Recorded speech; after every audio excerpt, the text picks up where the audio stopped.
Ketika ada berita di media untuk menjadi dirut BUMN bisa membayar 25 miliar, ini adalah sebuah nilai untuk jual beli jabatan direksi BUMN. Hal ini mengejutkan. Segitu parahnya kah korupsi di BUMN? Kembali pernyataan seperti ini akan menggugah rasa nasionalisme sebagian warga negara yang NKRI. Namun yang mencintai buta pemimpin tertinggi dan yang kagum dengan pejabat serba bisa akan biasa-biasa saja membaca berita tersebut. Sungguh, kalian, wahai warga Wakanda, di mana sih nurani kalian itu? Pandora Papers, BUMN banyak yang bangkrut, ekonomi tidak tumbuh baik, neraca perdagangan minus, tekor dibanding dengan negara Tiongkok yang dipuja-puja. Sumber daya alam habis dikeduk, pejabat berbisnis, APBN tekor 800 triliun di tahun 2022 nanti. Kalian masih berkata kadrun pasti yang anti pemerintah yang paling salah. Segitu gampangnya Anda digeser matanya, bukan melihat kesalahan pejabat penguasa, malah bisa dialihkan dengan buzzer urusan yang salah yang lainnya, yaitu kadrun. Biasa itu di dalam strategi sebuah pemerintahan, punya scapegoat itu biasa, punya pengalihan isu itu biasa. Namun kalau Anda seorang patriotik nasionalis, faham bernegara, tidak akan goyang cara melihat benar dan salahnya. Belum pernah sungguh dalam sejarah Indonesia ada cara bernegara yang sedahsyat saat ini di dalam manipulasi jabatannya untuk cuan pribadi dan kelompoknya, namun tetap bebas pejabatnya untuk melakukannya. Keingat kata Cak Lontong, sesungguhnya saat ini tidak ada pejabat koruptor. Koruptor itu adalah pejabat yang ketangkep korupsi. Kalau tidak ketangkap, ya bukan koruptor dia. Jadi sekarang ini penyalahgunaan jabatan untuk memperkaya diri sendiri jangan-jangan dilakukan oleh hampir semua pejabat, dan pejabat tertinggi diam saja. Begini deh, kita semua tahu cara korupsi terbaik adalah transaksinya di luar negeri dengan proyek di luar negeri atau impor.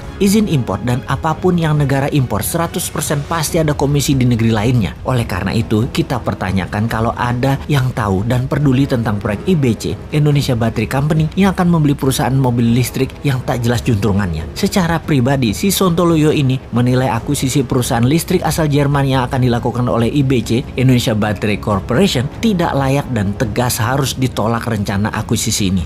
Maaf, siapa juga gue ya? Perusahaan tersebut yakni Street Scooter yang akan diakuisisi oleh Odin Otomotif, perusahaan yang didirikan di Luxembourg. Banyak hal yang janggal dengan pembelian senilai 170 juta dolar tersebut, apalagi kalau bertujuan untuk membangun ekosistem kendaraan listrik dalam negeri. Mobil listrik itu banyak pemainnya. Kenapa nggak yang nama besar sekalian? Kalau nama kecil atau nggak jelas, di dalam negeri juga banyak pemainnya. Kasih duit 2,5 triliun, langsung jalan itu perusahaan.